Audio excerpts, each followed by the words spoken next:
you have this new ruling elite that kind of realizes that they're running a system that is actually hurting middle America in many respects, right? It's hollowing out middle America. It's deindustrializing the heartland. You drive through Ohio or Pennsylvania or Michigan and you see exactly what I'm talking about. And so how do you keep that system going? How do you keep the fiat system going that, funnels all the money into Wall Street and Silicon Valley? Well, you come up with a moral justification for the system that makes it inassailable for you to criticize in any type of way. Yep. That's exactly what wokeism is, right? It's an elegant solution to a really pressing problem, which is how do you keep a system in place that is basically economically and spiritually gutting the heartland of America? Well, you do it by flipping the blame around, right? By inverting the entire system. Now suddenly you're actually not just shielding the elites that are running the system, you're actually presenting middle America as the villain here, right? Because it's the largely straight, white, Christian, male, working class population that are, their sufferings aren't just irrelevant. It's actually morally justified because of their racism, their homophobia, their transphobia, their toxic masculinity, their whiteness. And if none of that works, their unconscious bias. Buy my novel, Escape from the Village, from major booksellers online. Go to escapevillage.com. Subscribe to the Substack. Go to fountainheadforum.substack.com. Support the forum. Go to buymeacoffee.com/fountainheadforum. Thank you. Welcome to the party, pal. This is Fountainhead Forum 293. I'm talking again to Christian Heiens for probably the third, maybe, well, anyway, doesn't matter, I guess. But we're going to talk about a book called Revolt of the Elites. And we might also talk about some economic numbers Christians have been having about a potential economic collapse. But I think we want to talk about Revolt of the Elites first. How are you, Christian? I'm doing great. How about you, Chris? I'm doing all right. What basically happens is I hear Christian talk about something on another show, and then I say, yeah, come on here and talk about it. It makes it easier for him because he doesn't have to relearn what he learned before. But so you read this book. You were talking about, I'd heard of this book, and it was Revolt of the Elites, and it was in 1994, I think you said it came out? It came out in, it was written in late 93. Christopher Lasch, who wrote the book, he passed away in early 94, and it was published posthumously by his family. Yeah, Revolt of the Elites, and that's Lasch is Lasch for people who might want to look it up. Yeah. So it was 30 years ago, just over 30 years ago that the book was written, but it reads like it was written today, speaking about modern audiences today. And I hate the phrase modern audiences, but I mean, the general thesis of the book is basically that there's a ruling class in the United States, and that ruling class is increasingly becoming a technocratic, credentialed managerial class that is totally disconnected from the rest of the country. And in fact, they increasingly don't even view themselves as Americans. They kind of view themselves as global citizens. But Lasch points out that they only view themselves as global citizens insofar as they get to partake in all the benefits and luxuries of tasting elements of the rest of the world that suits their appetites, but they don't actually have any of the responsibilities that we traditionally associate with the conception of citizenship itself. So what happens is that these people end up becoming basically tourists within their own country. Yeah, and I'm looking at he's on Wikipedia here, born in 32, died in 94, he's only 61, but other books, New Radicalism in America, Haven in a Heartless World, The Culture of Narcissism, The True and Only Heaven, and the book we're talking about, The Revolt of the Elites and the Betrayal of Democracy. And here's what else I find interesting is his family. His father was Robert Lasch, who was a Rhodes Scholar and a journalist who won a Pulitzer Prize. So this guy really grew up in the thick of it, so to speak. Oh yeah, in many respects, he was kind of part of this class if you think about it, right? He was an academic, he was a college professor, and in fact, he was actually a Marxist back in the 60s. You had a lot of college professors, obviously, that were Marxists back in the 60s, but he went in a unique direction because the old school Marxists of the 60s and 70s kind of gave way to the cultural Marxists of the 80s and 90s, which eventually creates the modern day progressive left that we're all having to deal with today. Lasch kind of went in a different direction. He became more culturally conservative over time until eventually near the end of his life, he was, defending traditional conceptions of things like the family, the nation, religion. And so he kind of rejected what you could call like proto wokeism, and Yeah. he became more of a populist basically rather than a cultural Marxist. Yeah, well, I think some of these people also, they just see all the hypocrisy that's on the inside and they just say the heck with this. I'm not doing this. It's or sometimes they have an epiphany. It's the analogy I always like to use is somebody like Kevin Mitnick, who was considered one of the greatest criminal hackers of all time, and then later he gets out and becomes a security consultant Yeah. because well, I know how, when you when you put on the white hat, he says, well, I know how the black hats think. So I'm most effective at fighting them. It's, it's very much like that. So, or to use the Argentine analogy that I like to talk about, Patricia Bullrich. I mean, in the 70s, she was a terrorist and now she's arresting them. It's, yeah, she's a colorful figure. But anyway, so yeah, so there really is, I don't know if the people that we would call elites really were tourists. I look at some of the elites we had, although I don't think they became tourists overnight. It was a very gradual process. Well, in some ways it was like gradual at first, and then you know how it is, right? The slippery slope. Like it's gradual at first and then suddenly all at once. And Yeah. so like, yeah, if you're going back to like the 70s or 80s, they're not as disconnected as they are today. But by the time you get to the 90s, if you're paying attention, like if you're in certain spheres like the academy, as Lasch was, it's almost like you can see the writing on the wall. And so when he's writing this stuff 30 years ago, it's from our perspective, we look back at it and we're like, wow, how could you be so insightful from a full generation, even over a whole generation ago? How could you be writing this stuff that's so relevant to, 2025? But from his perspective, I think that he could just really see the writing on the wall. I think he could see the direction that things were going.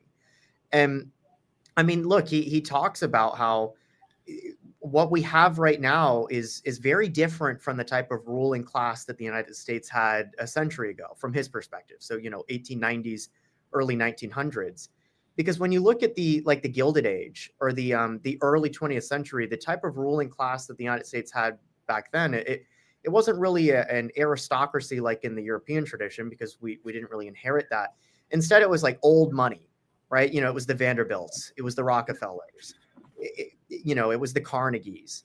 Yeah. And for all the flaws of those people and their families, they did actually pour money back into the communities that they lived in, right? Like if you go to any of these like cities, particularly in the East Coast, if you go to these older cities that were thriving 100 years ago, you can see all sorts of things like libraries and schools and hospitals that were actually built by these people, right? They made enormous sums of money in things like railroads or oil, or industrialization, and then they poured that money back into the country in the form of basically public works projects. It was like a patronage system similar to like ancient Rome. And so there was this conception of like civic responsibilities, right, that came with Yeah. being in a position of power and authority and money. And that was the type of relationship that you had with an older conception of an elite from 100 years ago. Look at the current elite that we have today. It's pretty obvious that, I mean, from my perspective, I don't really think that that's the case, right? That's why Lasch says that these people are tourists in their own country, because they don't really necessarily have any loyalty to, the hometown that they came from, or the state that they came from, or even the country that they're coming from, right? They only care about themselves. That's true. I mean, yeah, you look at, for example, Duke, Carnegie Mellon, Stanford, all of these are Purdue. Vanderbilt. Yeah, Vanderbilt. Yeah, all of these are colleges that were named after, that got started with one big benefactor with who used that name. It's, and you can even go back to further too. And I was thinking, of the Lees of Virginia. I mean, they were pretty much, the aristocracy from the mid 1600s, probably till, well, really till after, up to the Civil War. And these, you also in some cases too, you had rich people going into the military and serving in the military, and you never see that now. Yeah, that really, that happened in World War II, but it ended after World War II. Yeah. And what, to tie everything together, because I also know that you wanted to talk a little bit more than just about the revolt of the elites. Yeah. So in some ways, this actually kind of serves as a segue to a broader conversation, because when you think about it, all ruling classes have to have a justifying mythos to explain why they're in the position that they're in. This has been the case for all of human history, right? There's always a story that is being told to explain why a particular group of people have the positions of, power or wealth or political influence that they're in. This is just kind of standard theater. And you see it in a variety of different regimes around the world.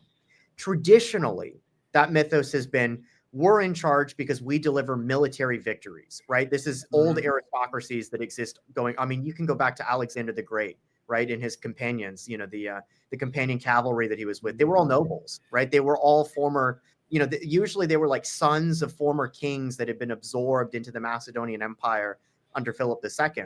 And so Alexander's compatriots are all nobility, but they weren't just sitting back at home in Macedon drinking glasses of wine all day long, right? Like they were fighting literally on the front lines at Gaugamela. And so their justification is, we hold political power because we're the ones that are putting ourselves on the front lines to fight for the nation that we're carving out in the world. And so like that's the justification. And you get the same thing in the Roman Empire, and you get the same thing in the Middle Ages, right? You have this warrior aristocracy that holds political power precisely because they're the ones who fight.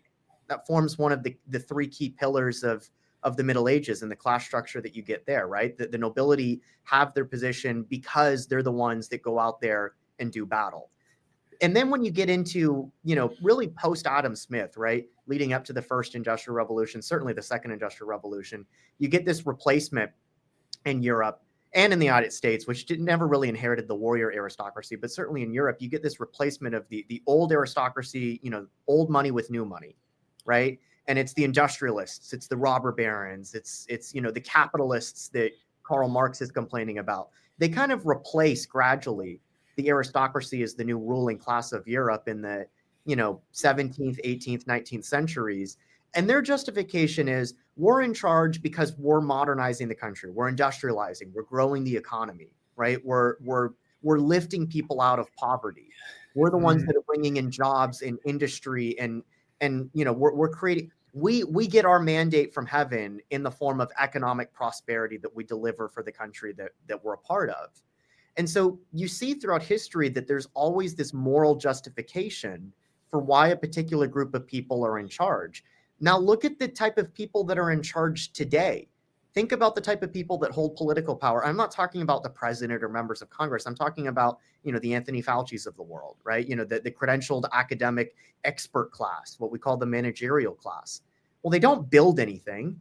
They sure as hell don't fight for anything. They have no conception of loyalty to nation or state or to God or religion. They have no higher purpose that they're calling to. They simply manage paperwork, basically, right? Like they're in charge of managing decline. They're bureaucrats, and their mandate from heaven is not delivering victory on the battlefield, right? It's not growing the economy, because they don't know how to do anything. They don't run businesses. They're not actual capitalists. They're managers.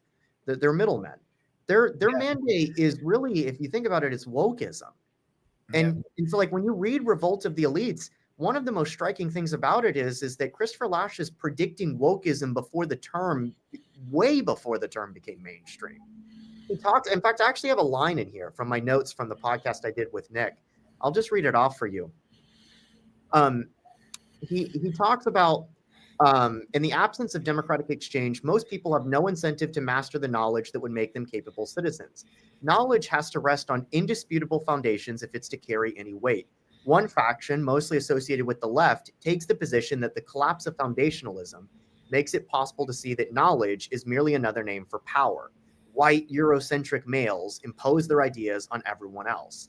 And then he basically goes on to say that it's enough to just simply dismiss people as being racist, sexist, or homophobic. In other words, as politically suspect. And then conservatives critique that, but they have no way of defending against it. Again, this is back in the 90s. And so what happens is that basically, discussion grinds to a halt, and identity politics comes to replace religion as the driving force for the left. And again, he's predicting this back in the 90s. I shouldn't even say predicting it, because he's, in retrospect, he's living through it. It's just that it hasn't necessarily become mainstream yet. Yeah, I should point out, there were several books at the time, it seemed like there were a few books at the time that were calling out academia. The Closing of the American Mind by Alan Bloom. Yeah, Thomas Sowell had a book called Inside American Education. There's another book by Martin Anderson called Imposters in the Temple. In fact, Anderson was on C-SPAN's book notes, and you can still look that video up. I think everything that was ever on C-SPAN is out on the net now. So some people were calling out academia, but it was being completely and totally ignored. And things have just gotten worse since then. But I really don't think, I've said many times, if you're surprised by the wokeism that took over the colleges in the late teens, you haven't been paying attention. It was brewing for a long time, but and also this was also around the same time as the Kaczynski Manifesto, and he was calling out a lot of the stuff too. It seems like to me sometimes the people who grew up as insiders are the best critics of it, critics of it, though. Yeah, I mean, if you think about it, obviously, I there's a lot. It goes without saying, right? There's a lot that I disagree with Kaczynski on. Certainly his methods, but I also I also disagree with some of his critiques as well. I understand the critique of modernity and industrialization insofar as it atomizes individuals. I mean, I kind of associate that with the broader critique of liberalism, actually. But I don't think the solution is to go back to the state of nature the way that Kaczynski brought up. But his broader critique of the academy in general, especially left-wing individuals within the academy, yeah, I mean, he wasn't the only one bringing that up. I mean, Thomas Sowell brought up a lot of that stuff as well in the 90s. And as we were just talking about, I mean, Christopher Lasch was one of the, he was teaching at the University of Rochester for, most of his career. So a lot of the people that kind of grew up within that system, not all of them, obviously, but a lot of the earlier individuals that were kind of, pointing out the flaws in the system. Well, the reason that they were able to do so 30 years ago was because they were in the system itself. And so they saw the rot from within, and they knew that if nothing was going to be done about it, it was eventually going to spread outside the walls of the academy and infect the general public and society. And, here we are 30 years later, and it's pretty obvious that that's what happened. And, to add to another side of this, you could also go to say, we talk about the elites, but also Jimmy Stewart served in World War II, and all these other people in Hollywood, they were not nearly as, they didn't see themselves as tourists either. And they certainly see themselves as tourists now, or just outsiders. To her credit, Rosie O'Donnell at least backed up her words with actions. He says, "Oh, I'm going to Ireland." It's,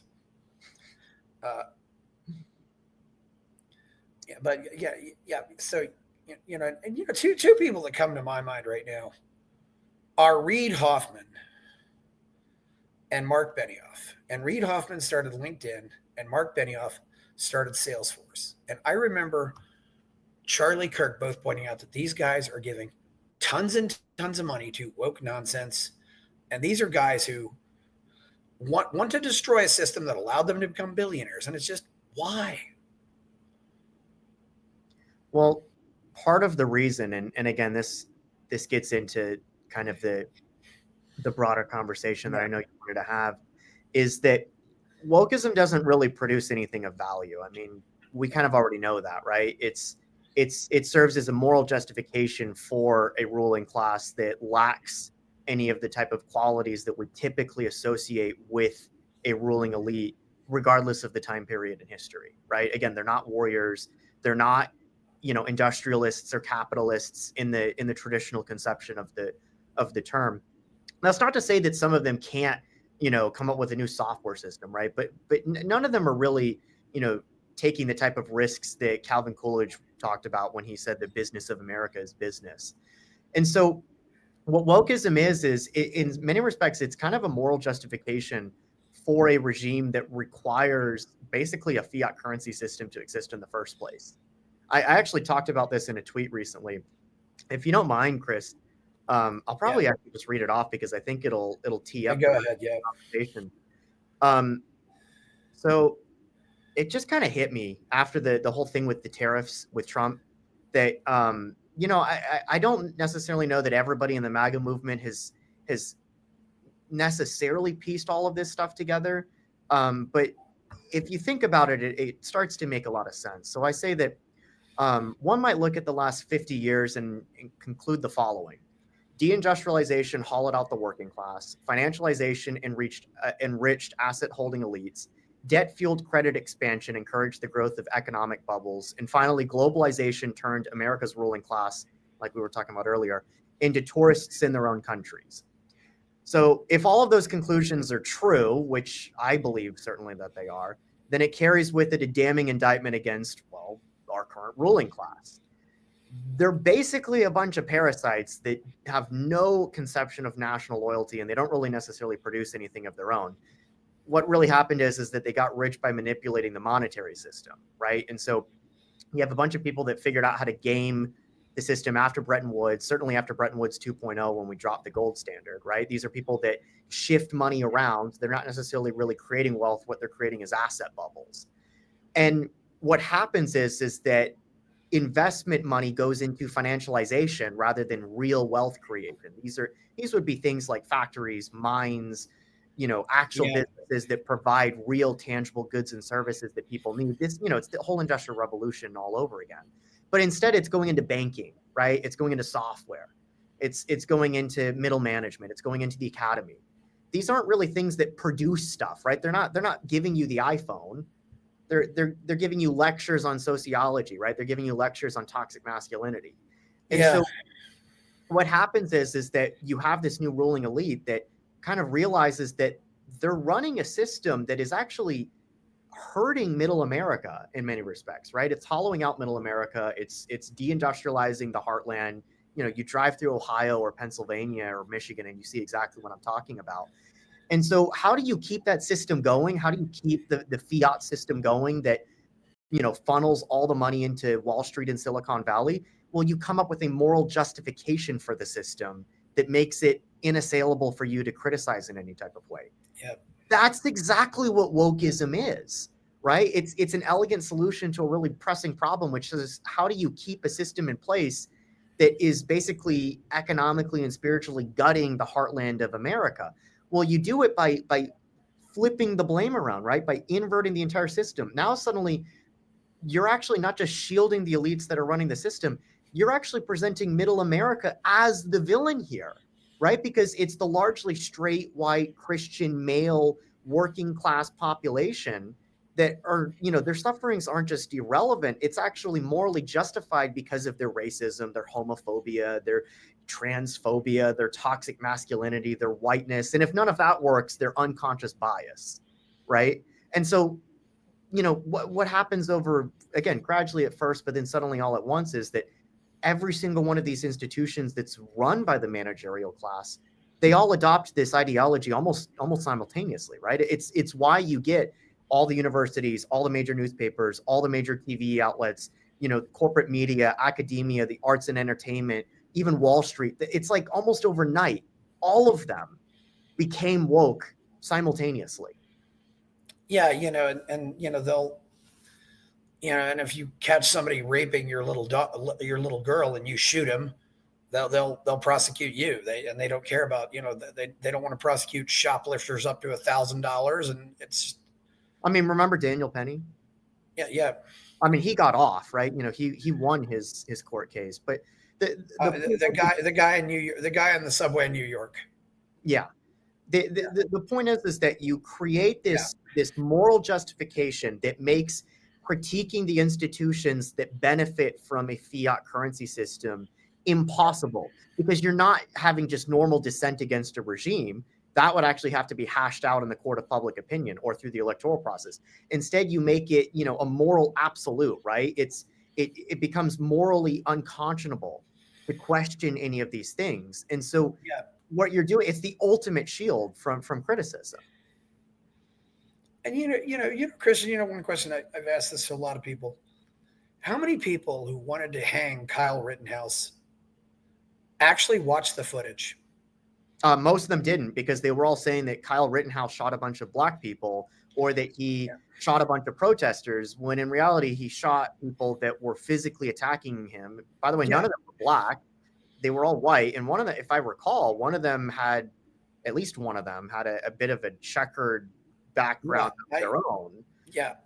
But the footage is very clear that he was physically being attacked by basically a mob that defended himself. And, but the narrative, nothing trumps narrative, right? So yeah, nothing. And these people also want to take everything out of context, whatever's said on the net. They just don't, they just, it's, and we've lost, but I do, if somebody watched that footage and then said, I still think Kyle is guilty, I could probably say, well, okay, but I don't think any of them did. Yeah. And I will admit now too, with the nature of the way search engines are, it's not easy to find that footage.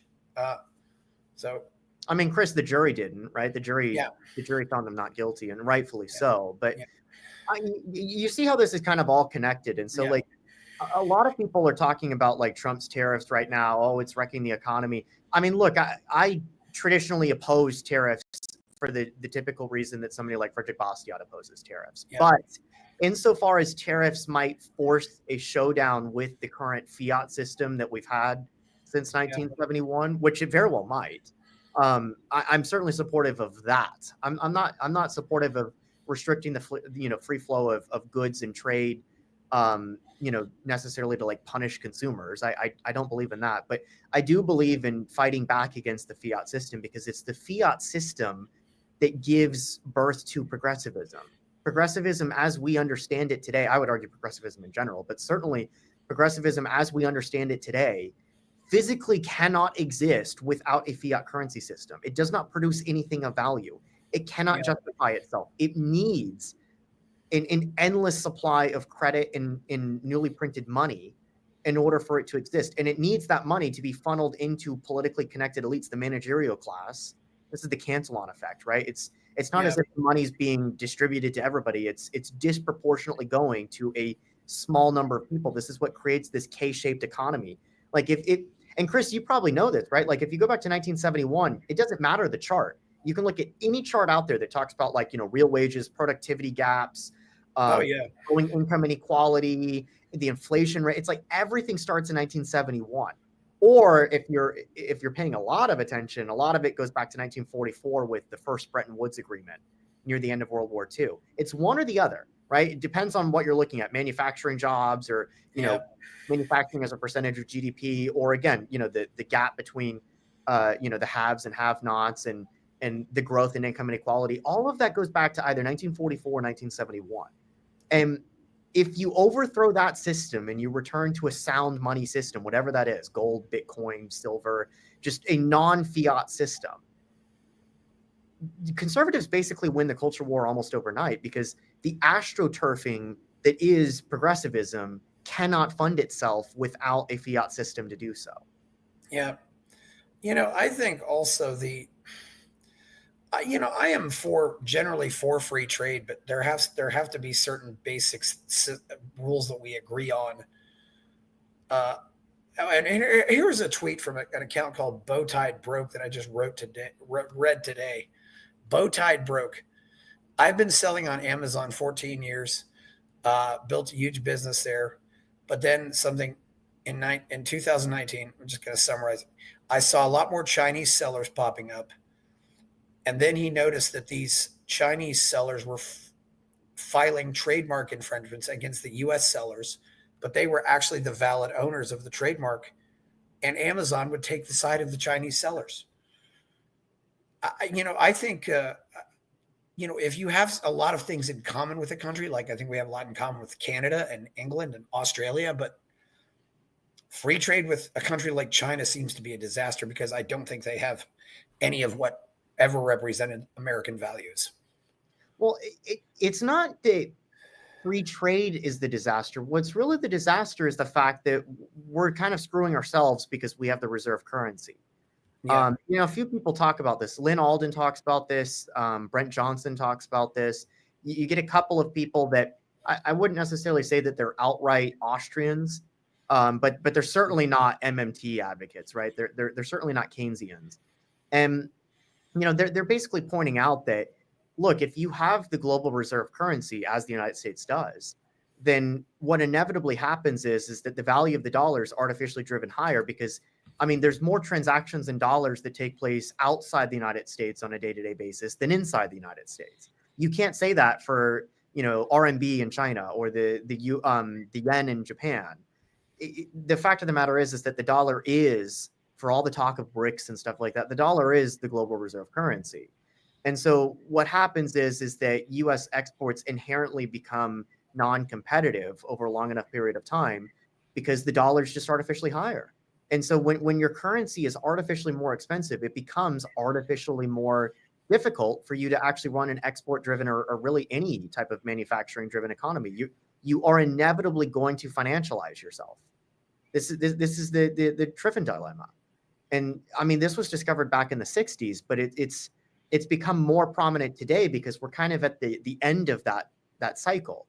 We're kind of at the end of the long-term debt cycle, and it's kind of difficult for the United States to become even more financialized than it already is. I mean, this is kind of the reason that Trump came along in the first place. There's a backlash against that. And it's not like every single person that's voting for Trump, has read all the theory, right? Or read all the papers or understands the intricacies of monetary policy, but they do intrinsically know that something is broken, right? They don't need to have read a whole bunch of theory to understand that they're being screwed over. And that's why Trump is in office right now, right? It's not because a bunch of eggheads read a bunch of white papers and decided to cast a vote for him. It's because a bunch of dispossessed masses in the country have realized that they're being screwed over by an elite who hates them for the crime of being, right? They haven't done anything wrong, but they understand intrinsically that our ruling class is waging war on them, and they're fighting back in the best way that they know how, which is by voting. So that's where we're at. It's about the only way. You also talked about the eventual collapse of the fiat system recently. What can you tell us more about that? I mean, anybody who understands Austrian economics knows that the system can't last forever. Fiat currencies have a 100% failure rate without fault. The question is when. And Austrians have kind of been humiliated time and time again for, 50 years now, predicting the end of the fiat system, and it always seems to somehow limp along, right? You had a bunch of them in the 70s and 80s that were like, this can't go on. You can't have a global system on a fiat currency right after Nixon took us off the gold standard. And what did we have? We had the 87 crash. How did the Fed respond? Print a whole bunch of money, lower interest rates, boost what kind of became the dot-com bubble in the 90s. That implodes in the early 2000s. So what's the response? Print a bunch of money, lower interest rates, and then you get the housing bubble that leads up to 2008. Again, that crashes. The Austrians, again, think the system's going to come to an end. No, it doesn't, because the Fed lowers interest rates this time to zero, and then they print trillions of dollars. You get QE1, QE2, QE3, eventually QE infinity. And then what do they get? Well, it's no longer, a savings and loans crisis. It's no longer a dot-com bubble. It's no longer a housing bubble. It's an everything bubble. It's all asset classes. And that's the one that we're living in right now. And that's really accelerated post-COVID, right? When the Fed just, went into overdrive and, no longer became the lender of last resort. They became the buyer of last resort. They started going out into they started buying corporate bonds and stuff like that, at the height of the pandemic. And so the system is going to end, but Austrians have kind of been humiliated time and time again, predicting exactly when. What they really need to be doing is fixating on the end date, not necessarily trying to play magician or crystal ball, right? Nobody knows the date that this is going to happen. But if you pay close enough attention, it reminds me of like the old Bismarck quote, actually, right? He famously said, I can't tell you when a world war in Europe is going to break out, but I can tell you where. And he said it's some damn foolish thing in the Balkans. And he was saying this over 20 years before World War I broke out. Well, the Austrians know how the system's going to implode. They just can't get the timing right. But what really needs to be emphasized is the system is going to implode. And the reason why, in large part, is because, believe it or not, the Fed can't print fast enough. Yeah. So every single dollar is being used to create an additional more than an additional dollar worth of debt. But for every buyer, there must be a seller, and one man's debt is another man's asset. And so the analogy that I used on Nick's podcast was home prices. So let's say that you print $100,000, right? the Fed prints $100,000 and they give it, this is kind of the cancel out effect, they give it to one guy who's politically connected or a bank, right? And that money funnels its way into the hands of one homeowner on a block of 10 homes. That guy renovates his house with that $100,000 in printed cash. The house now goes for $200,000 more on the market than it was previously, appraised for. Because, typically if you're doing things right, your $100,000 worth of investments into a home should produce more than $100,000 worth of value when you sell it. So now the Fed might have increased the money supply by $100,000, but they actually increased the market value of all of the collective homes on the block by 200,000. And not only that, but the way that homes work is that, well, if one house has now gone up by 200,000, every other house on the block should command a higher asking price because they're in a neighborhood with one home that just went $200,000 higher than the previous selling price. And so now every home has gone up by, say, another 50,000. And so what inevitably happens is that your 100, yes, on one hand, you've inflated the money supply. So you've created inflation in certain elements of the economy, but you've also created asset price inflation at the same time that you're creating inflation on things like goods, like groceries. So when the Fed prints trillions of dollars, yes, the price of eggs goes up. Yes, the price of groceries goes up. The price of a new car goes up. But asset prices go up way faster. And so what inevitably happens is it creates a debt crisis because there's more money chasing after fewer goods. Did you increase the number of homes, right? Did the Fed print new homes? No, they printed new cash. And that new cash drove up asset prices faster than the supply could go up. And so what inevitably happens is that the demand outstrips the supply until eventually the whole house of cards comes crumbling down. And organically, it's going to fail. Even if you don't force a showdown, it will eventually fail organically, just because there'll be more bidders than there'll be supply. And then people will realize the value of the home was never actually 200,000 more than it was asking for. It was simply inflated to be 200,000 more than it was asking for. Yeah, and it's of course getting harder and harder in some places just to build homes. Because while we can build houses, the amount of land is pretty much finite. It's fixed. I mean, we're not going to just go create land that easily. Unless you're the Dutch, right? Yeah. It's rather. So yeah. That's, and how does that impact other assets though, too? Does it also impact stocks? I mean, I can see how it's impacting housing because housing has just went nuts. I mean, Chris, it definitely impacts stocks. I mean, think about the fact that the entire country was shut down in March 25 years ago, right? March 2020, April 2020, the entire country shuts down. Things aren't being produced, right? The ports close, the factories close, everybody's laid off of work, nobody's going anywhere, everybody's shut at home. And the stock market starts roaring. Like, of course, this inflates asset values, right? Like if you had, I mean, this isn't going to happen overnight, right? But like hypothetically, if you had a return to the gold standard tomorrow, if the federal government came out and said, we're returning to the gold standard, we're pegging it to, 10, 15, 20,000, per ounce. Currently it's sitting at like 3,000. You would have to value it significantly higher than that. If they came out tomorrow, and they wouldn't be able to because we're running a multi-trillion-dollar annual deficit. So you would have to balance the budget as well. But, hypothetically, if you had a Javier Milei that came in and slashed, 90% of the federal workforce, slashed entitlements, balanced the budget immediately overnight, and actually produced a mild budget surplus and announced a return to the gold standard overnight. And he did all of that in like a weekend. Again, I'm not saying this was happened. It's just, entertain me for a minute. If all that happened, you would have an immediate market crash unlike anything we've ever seen. It would be like the 1990s implosion of the Japanese asset bubble that took place right after Japan peaked in December 1989, right? Like in the early 1990s, Japan went through just massive implosion.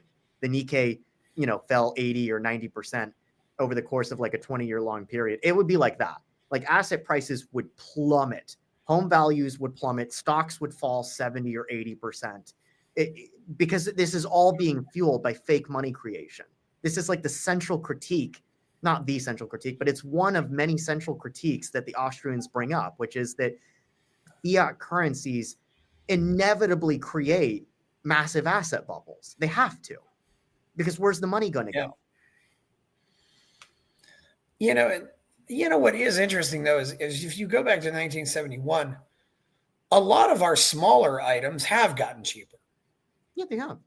I mean, and I always say, you can find these on YouTube. Go back and watch The Price is Right in the 70s. And, and hey, it's right there for a historical time capsule. But one thing, for example, a color TV. Things like dishwashers, stoves, microwave ovens. I mean, but it's interesting because I think it's mostly been the really big ticket items that have went up. The items that the most expensive things we pay for, because housing, cars and transportation, healthcare, for healthcare and college. What's also interesting is and this is a related but not necessarily identical point, is that all of those things also have substantially more government intervention and regulation and control over the dish. I know the dishwashing industry is regulated, don't get me wrong, right? Yeah. But it's a fraction of the amount of regulations that you get with higher education or healthcare, right? Or the housing industry or cars or transportation, right? Like the amount of government intervention within those elements of the economy is substantially higher than it is with the laptop, for example, that I'm calling into you with right now, right? That has significantly fallen in price, in large part because arguably it's a freer market that governs those type of forces rather than college or healthcare. Sometimes I even wonder if it's a freer market in Mexico, because every time I go to Mexico, I'm always awed by all these little micro businesses that I see. I mean, a business that you could start for maybe $1,000 or $2,000, like maybe a restaurant that's the size of a 2-car garage, or like I saw one guy, he just had a key machine, and all he did was make keys out of his house. That probably doesn't generate a whole lot of money, but that's a business, and you don't see any of that. And you see so many little food trailers and carts on the street, and people selling food, and people selling stuff, and people just peddling and hustling. Well, and, I mean, you've got a lot of peddling in like Latin America and like South Asia and stuff like that. But I mean, keep in mind that I wouldn't necessarily say that it's like cheaper to start a business in Mexico, because just because you can become a peddler easily doesn't necessarily mean that you can set up like an established business that has like a large reach within a marketplace. And also large part because look, I mean, it's also more dangerous in parts of Mexico, not everywhere, right? But like it's certainly, it is definitely more dangerous to run a business in Ciudad Juarez than it is in El Paso. But I mean, another example though would be Singapore. It's certainly easier to start a business in Singapore. I mean, you can start a business in an afternoon for $100. You can get all your stuff squared away and open up shop, basically at the end of the day in Singapore. Singapore makes it incredibly easy for you to engage in the economy like that. They built their, because they don't have any natural resources, right? They're just a tiny city-state, island city-state in Southeast Asia. And so what they do is they can't dominate a specific industry. So what they do basically is come here and start a business here, and we will give you one of the freest markets to engage in. And we'll give you law and order and all the things that governments need to provide in order to make it safe to do that type of thing, right? And the results kind of speak for themselves. Singapore is one of the richest countries in the world. It has a first class standard of living. The United States has that too, to a large degree. I think that we've forgotten elements of that, but it still exists. I brought up that Calvin Coolidge quote from 100 years ago. It was almost exactly 100 years ago that he said, "The business of America is business." In many respects, that is actually still the case. The problem is that it's difficult for us to engage in anything outside of financialization because we have a monetary system in place that encourages financialization. So when we start businesses, they're not necessarily engaged in tangible goods and services. They're engaged in money manipulation. Yeah. And we do have, a lot of people who I wonder, if AI is going to impact that, but like brokers. And my brother would often say that, And I don't know if you remember in the late 90s, there's that commercial, you're walking up the steps and it says, "Your investments helped pay for this dream house. Unfortunately, it belongs to your broker," and the door slams. And, and it's just kind of, and now it says, and that was a commercial, I think, for E-Trade, which I think is just hilarious. You portray it this way. Oh, and so I do wonder if AI is going to take over some of this, but but yeah, we have this, so many people just in the business. I mean, but you've said that that the rest of the world will collapse before the US collapses, right? I believe, yes, this is the dollar milkshake theory. So Yeah. Brent Johnson came up with this in, oh gosh, maybe like 2017, 2018. It might have been actually a little bit before that. But Brent Johnson, he's from Santiago Capital. He basically came out with this theory that he calls the dollar milkshake theory, which is that in times of economic stress, the dollar becomes a safe haven for the rest of the world, and the United States becomes a safe haven for the rest of the world. So what will probably happen, he predicts, is that the dollar, it sounds counterintuitive, but Yeah. if you look at the details, it actually makes sense. The dollar and other assets like gold or Bitcoin should rise simultaneously. You would think that they would have an inverse relationship, right? If the dollar is becoming strong, gold or Bitcoin would be dropping because those things are typically considered alternatives to the dollar, right? The whole reason Bitcoin is created is to allow you to escape the dollar. But Brent Johnson argues that actually the dollar is going to go up in value because there will be a global liquidity squeeze. Remember when I said earlier that the Fed can't print fast enough, which also sounds counterintuitive? What's going to happen basically is the Fed can't print fast enough. Dollars can't be injected into the rest of the world fast enough. And the demand for dollars is going to get it's going to grow so much that it will send the value, basically the value of the DIX through the stratosphere. The Dixie is the DXY. It's basically a measurement of the dollar against a broad basket of other foreign currencies. And Brent Johnson calls this the dollar milkshake theory because you're creating a global milkshake of liquidity that gets sucked up into the United States through basically a financial straw. And so dollars will actually pour into the US, into things like treasuries, into the stock market, into the real estate market if they can get away with it. And it's going to force the rest of the world into a global financial crisis. At first, it'll be on the periphery, right? It'll be Latin America, Africa, South Asia. These developing economies will kind of roll over because so much of their debt is denominated in dollars, and the discrepancy between their local currency and the dollar will grow so much that these countries just physically won't be able to meet their debt obligations. And the businesses within those countries won't be able to meet their debt obligations. And so they will be strangled. It'll be basically a Great Depression striking the heart of Latin America and Africa and South Asia. But eventually it will come for the developed world as well. It'll come for the European Union, for the UK, for Canada, for Japan, for South Korea, for Australia. And these countries will also experience a liquidity squeeze. At the same time, the United States is going to look like a good investment here. And so more and more capital is going to flood into the United States. This is what's going to drive asset prices through the roof in the US and the dollar value through the through the roof at the same time that things like gold will go through the roof. And again, this seems counterintuitive, but what Brent Johnson predicts is that eventually only one man will be left standing, and he thinks it's going to be something like gold or Bitcoin, that the dollar will fail, but not until it basically reaches an all-time high.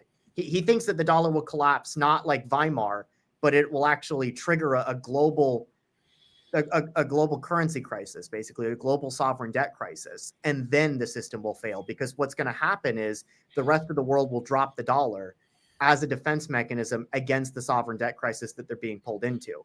And when they drop the dollar, suddenly the United States is going to have to finance its debts internally. The secret is that the United States has been able to run multi-trillion-dollar deficits because we're exporting inflation to the rest of the world. Not only did we export our industrial base, we're exporting inflation. We're exporting our treasury bonds. The rest of the world is buying our debt. That's one of the ways that we're injecting dollars into the rest of the world, is that they're buying treasury bonds. Well, if we're forcing them into sovereign default, one of the ways that they're going to defend themselves is drop the dollar. That's de-dollarization. And when that happens, when they're no longer buying our treasury bonds, when they dump American, dollar denominated assets and exchange it for their local currencies to defend themselves, there's only one buyer left in the US, and that's the Federal Reserve. And that's when you get debt monetization, which inevitably will trigger our own sovereign debt crisis here at home. And that's how you end the fiat system. And so we don't get out of this scot-free. We're just the last man standing. Yeah, that's because I've noticed that too. I mean, when things get bad, what other currency in the Western Hemisphere would you want to be in? You might, the Canadian dollars maybe, but no, not really. Probably not. But otherwise, it's like, why? I don't want to be any of these. I don't trust any of these Latin American currencies. I mean, who knows where they'll go? It's that's why I said that we'll be the last man standing. And yeah, I mean, I don't know about, say, the euro, maybe the euro or the Swiss francs, or well, in many respects, they're in even worse condition than we are, right? I mean, the financial house of France is in way worse order than the U.S. I mean, when you have 80 years of quasi-socialist governments that just consume an enormous percentage of the national economy in the form of government spending as a percentage of GDP. I mean, look, France wants to basically suspend the laws of economics in order to, have a retirement age in the 50s and have a generous welfare system and pension system. And you just can't pay for that type of stuff without a fiat currency, right? And so the euro is also a fiat currency, right? It's not like it's pegged to gold or Bitcoin or anything like that. So look, what's going to happen is that once we get to a point where we're financing our deficits internally, then the clock starts ticking, right? Then it's only a matter of time until the system fails. But that's not going to happen until the rest of the world drops the dollar. And so as long as the rest of the world is using the dollar as the reserve currency, we can get away with this. Once they drop it, then we start to run out of options, because basically what you're going to say is that, you're either going to have banks or other entities having to purchase $2 trillion worth of treasuries every single year in order to finance the federal government, or the Fed's going to have to print $2 trillion in order to buy up those bonds themselves, or some combination thereof. The point is that you're going to increase the money supply by $2 trillion every single year. That can't be sustained forever. That eventually will fail. The question is when, not if. And will we ever balance the budget or get back to normalcy? I mean, no, not until we drop the system. No, at least I don't think so. I mean, I often said to people that sometimes, well, if I would have had to, I might have actually voted for Harris, only because we would have been more likely to have a Fort Sumter situation under her presidency. I'm actually quite glad that we got Trump in. I didn't vote for Trump in 2020, but I enthusiastically voted for him in 2024. Not just because, I had huge issues with the Biden administration, but also because I do think that Trump is disrupting the system, the post-war order that we have, in a way that just, quite frankly, no president in my lifetime has done, including Trump 1.0 as well. So I'm actually quite glad at some of the developments that's happened in the past, 2-3 months. And I'm hoping that he keeps this up for the next, 3.5 years. Well, we'll see what happens with that. I mean, I don't know how we're going to. I mean, I'm certainly optimistic about Argentina, but I mean, there are a lot. It's so difficult to get out of messes like this, and as you talked about resource-rich countries, Switzerland is another country that has no resources. So yeah, it's like, yes, come and invest here, do business with us. It does seem to encourage that. Whereas in the resource-rich countries, the government just takes the resource, sells it, and then gives welfare out to everybody, which is what happens in some of these oil countries. But what happens when the oil runs out? It's like Turkmenistan, right, where you have like an autocratic dictatorship, but your gas and electricity is free, right? Because the entire country is sitting on a lake of oil, basically. I wondered what kept that country going, but yeah, because I know I've heard it's as bad or worse than North Korea. I wouldn't say it's quite as bad as North Korea. Like, you can leave the country, for example. Okay. But I mean, it's definitely, it's without question, it's just a, pure strongman autocratic dictatorship. And, well, if you want to visit, you can only visit as part of a tour group, is from what I've heard. Yeah.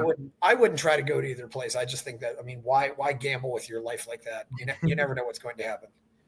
But yeah, it's interesting what's going to happen going forward. It's a very delicate situation that we're in because the system is going to fail, but it's like nobody really wants it to fail under their watch, right? And so they just kick the can down the road and they just keep kicking I mean, that's what's been going on since '87. It's just kicking the can down the road, and eventually you're gonna get into a cul-de-sac, right? And I think I think the Austrians have been humiliated time and time again predicting the end, so I'm not going to give like a date for when it's going to end, but I would be very surprised if it didn't come to an end in my lifetime. Well, I won't be surprised if it's ending, but it's kind of like, I often say it's like a football writer who predicts the same team to win the Super Bowl every year. And eventually they'll He'll probably get it right eventually, but that doesn't really, if you're an investor, that doesn't do you a lot of good.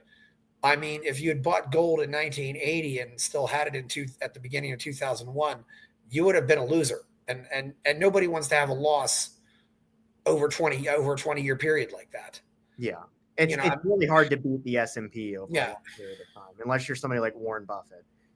It takes a very rare individual to be able to beat the broad-based stock market. But I mean, look, like I'm not going to go out there and like give investment advice. I'm not going to pretend that I'm capable of telling people, anybody that watches this, like, go out there, this. I joke with Nick sometimes on the podcast. I'm like, this is brought to you by Gold Bars.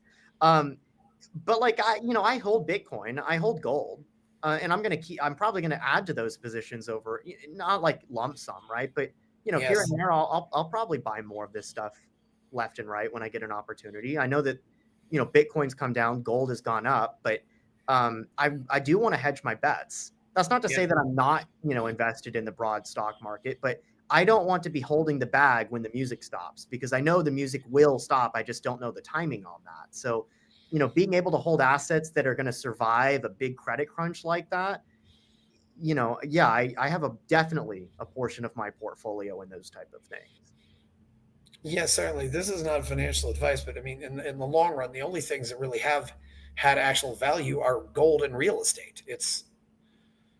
But the problem is, we know that real estate is one of those asset classes that's been inflated by the everything bubble. True.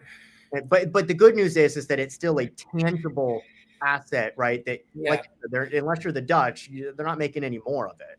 And you can actually do something with the real estate, like actually live in a house, right? Yeah, we all need to live under a roof. So there is a benefit there that comes along, even if the asset class drops in a credit crunch, right? Homes always have some type of value. Land always has some type of value attached. Yes, land and houses will always, because you farm on it. I mean, if the shit really hit, I know there's some people out there who have thousands of dollars worth of baseball cards. I think if the shit really hits the fan, nobody's going to care about those baseball cards. Or people who have expensive art, because in the grand scheme of things, those things aren't that important. Yeah. Again, this is not financial advice. That's the whole question. I think it is going to explode, but it's only a matter of when, and you've got to at least try to, what do you do up until it does explode? I don't. That's the problem. It's like we're waiting for the music to stop. And I think we're all kind of amazed that it's went on as long as it has. Oh yeah. They've been very creative in ways to. Well, and as some people also like to say, if the shit hits the fan, you also want to have ammo. But that's not a bad piece of investment advice either. Yeah, I mean, it's you're a, you mentioned do you think it will be interesting. I do wonder. Trump is definitely shaking things up, if nothing else. He certainly flips the chessboard. I'm worried mostly about some of the free speech crackdowns that are happening that just seem like they're horrifying right now. I mean, are we even going to be able to criticize Israel anymore? I don't know. I'll say this. Stop giving them aid. So I've thought about this a lot. Insofar as I'm personally, I mean, this is a bit tangential to the broader conversation that we were having, but maybe to wrap up our discussion, like personally, I'm willing to use any excuse to get like gay race communists out of my country. And so if that's Israel or Ukraine or anything, I'm willing to get people who hate me, hate my country, are avid leftists out of my country. Now, obviously, I don't want people that don't fall within that category to, to be punished by the government for speech, obviously. But, I don't really have an issue with getting rid of basically leftists. And you have to remember that, when you get to like a complicated topic like Israel, it's not one or the other, right? You have a huge, broad swath of just people across the ideological spectrum that are on both sides of that issue. And, so I'm talking about the anti-Israeli, but also anti-US, anti-Western, quite frankly, yes. Mostly that, unfortunately. People, a lot of those college protesters, they're not on the right. You know what I mean? Like they're not libertarians or conservatives or just people on the right. They're leftists. And I don't necessarily have any sympathy for those people at all. Now, that doesn't mean that I don't think that we should like criminalize dissent against Israel. Like I've for years criticized their foreign policy when it comes to arming Azerbaijan, for example, against the Armenians. I think that that's not talked about nearly. There's a lot of focus on Gaza and the West Bank, and I don't think there's a lot of talk about the fact that Israel's one of the largest arms suppliers to Azerbaijan, who, is constantly basically waging war on one of the only Christian countries left in the Middle East. And I'm highly critical of that. I'm critical of any government that has such a strong lobby in the US when it comes to dictating our foreign policy and sending tax dollars. I mean, it's the same issue that I have with Ukraine, but one could argue that Israel has a stronger lobby than the Ukrainians right now, which is kind of incredible when you think about the fact that Ukraine's being invaded by Russia as we speak. But like, yeah, I really, when I talk about America first, and I bring this up on Nick's podcast, I bring it up on my Twitter account, like, I really mean America first. I don't mean Europe first. I don't mean Israel first. I don't mean Canada first. That doesn't necessarily mean that I have, ill will towards any other country in the world, but it means that I have loyalty to my country because I was born here. I live here. I don't live anywhere else. I don't belong anywhere else. I'm an American. I'm not a European. I'm not a Canadian. I'm not an Israeli. I'm not a Ukrainian. I'm an American. And I want my government to prioritize my country's borders, not foreign borders 3,000 miles away. So that's where I'm at on the issue. And I know that reasonable people can disagree, but I really think that that's what it means to be in America first. Certainly on the right, that's what it means. And I don't think you can be America first and be on the left, to be completely honest. Yeah, I don't. Yeah, that's, having read Thomas Jefferson as a teenager, I'm with you on that. And I'm also with you on Azerbaijan. I was in Yerevan 3 years ago. That is a wonderful little country. And then I went up to Tbilisi too. I love that country too. It's the Caucasus are an interesting part of the world. They're not really talked about enough. And by the way, on that front, I was bringing up Armenia. I'm also not Armenia first. I don't think that we should be going out there and interjecting ourselves into Armenian foreign policy.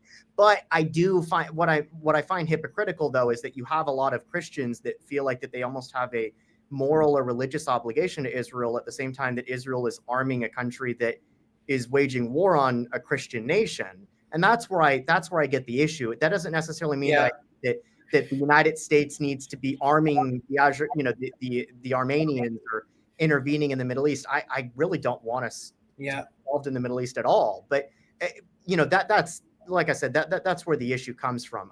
I really do think though that we're moving into an era where you're getting more of this, right? You're moving into an era where people are prioritizing their nation over globalism.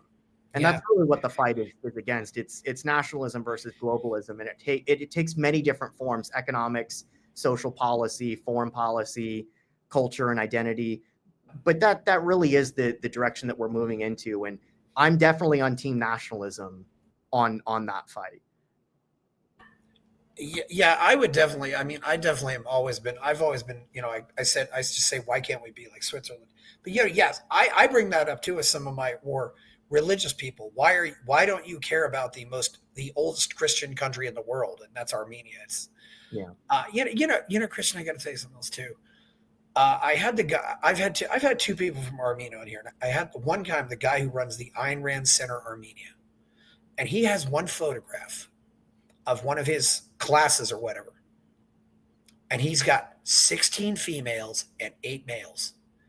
And I just looked at that and I said, what are you doing over there? Because if I go to like Ayn Rand Institute in America, it will be the other way. If we're lucky, it'll be the other way, to be honest. I said, and it's kind of the same way in Tbilisi too. You actually have more. I've seen more women in those countries interested in free markets than any place. And it's almost kind of like a feeling to me. Well, maybe I don't want my government, but I've told people in some countries, if something happens, what can I do for you? Even though I'm too old for the military now, I'd love to help you if I could. Maybe I will just drop everything and go over. Well, I mean, it's worth noting that, like, these are countries that used to be part of the Soviet Union, so they have like a very unique history, right? They were part of a communist state for 80 years, and they've been through a lot, right? Their history is nothing like our history, and so we shouldn't necessarily be surprised, I guess, when the culture ends up looking different, right? They have different backgrounds and the people over there just live different lives than us.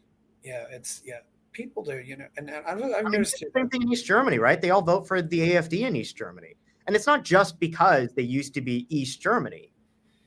They have a different mindset. Like the post-Soviet states were insulated from wokeism for 45 years, right? Between 1945 and 1990. Like they were shielded from progressivism for at least two whole, arguably 3 generations. And we're still seeing it now 30 years after the fall of the Soviet Union and the fall of the Eastern Bloc, that Hungary, Poland, the eastern part of Germany, these are more conservative, and I mean that in a social identity sense. They're more conservative than Western Europe. Yeah, well, they had it shoved down their throats by the communists, and I think that made them hate it. It's so they considered it foreign, and now they said, no, I don't want this. I mean, I often, when I talk about going to Tbilisi, I often use the countries as they call it Sakartvelo in their native language. So I call it Sakartvelo just because I don't want to get the confusion of calling it Georgia.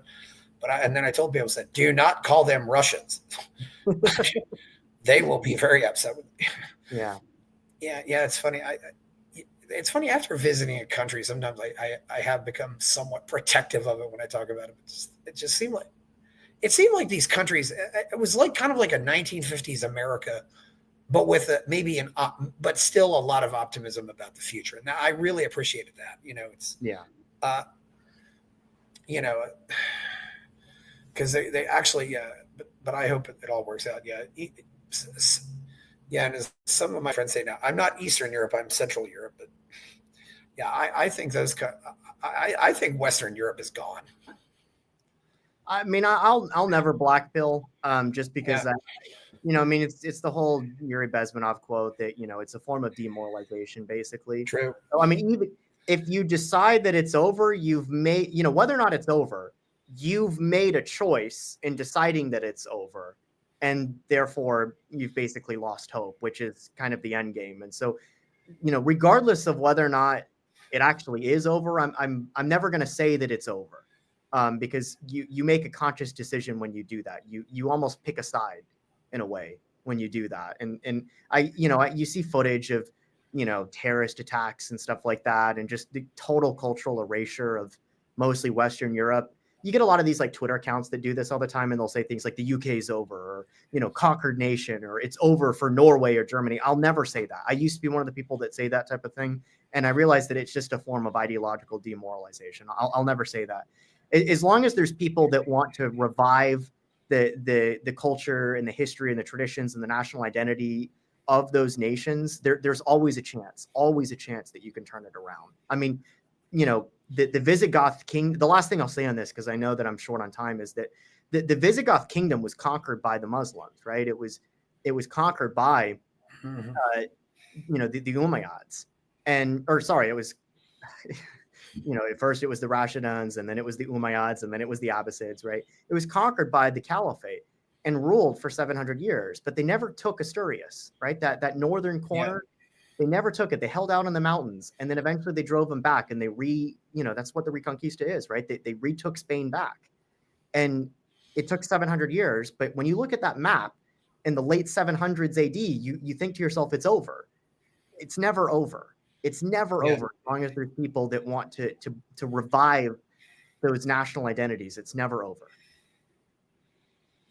Well, one thing I've learned from history too, though, and getting back to the Caucasus, the toughest people anywhere are the people in the mountains. That's true. And they really are. I mean, it just, you do not want to fight them. You don't want to invade them. You don't want to, and they will just fight. And it's interesting. There's about 30 languages in that whole region. It's really pretty wild. But anyway, yeah, you got to go, and maybe I should just have you come on here and talk about world history sometime. Well, it's always fun talking with you, Chris. Yeah, where can we find you out there on the net, Christian? So I'm on the Making the Argument podcast with Nick Freitas. I'm his co-host. Yes. Nick Freitas is the state delegate in Virginia, although he will be retiring this year. He's also, I got to be careful. I was about to say he's also a social media personality, but I'm sure he would view that as an insult. I think most people would, to be honest. But he's got a following on YouTube and Instagram. He's got 1 million followers on both platforms. And he's also on Twitter as well. I'm on Twitter as well. Just my name, @Christian Heiens. Weird way to spell Heiens, 3 vowels in a row, Heiens. But yes, not like the ketchup, but yes. You can go follow me there. Those are, at least at the moment, those are probably the only 2 places you can find me. But okay, well, I'm please on Twitter. So please like this video, subscribe to the channel, go buy my novel Escape from the Village, check out my Substack, go to Buy Me a Coffee, and people are giving me money there, and I still haven't hardly gotten started on my taxes yet, which is why I'm going to take some time off to do that. But well, thank you, Christian Heiens. I'm Chris Baker. We're out. Buy my novel, Escape from the Village, from major booksellers online. Go to escapevillage.com. Subscribe to the Substack. Go to fountainheadforum.substack.com. Support the forum. Go to buymeacoffee.com/fountainheadforum. Thank you.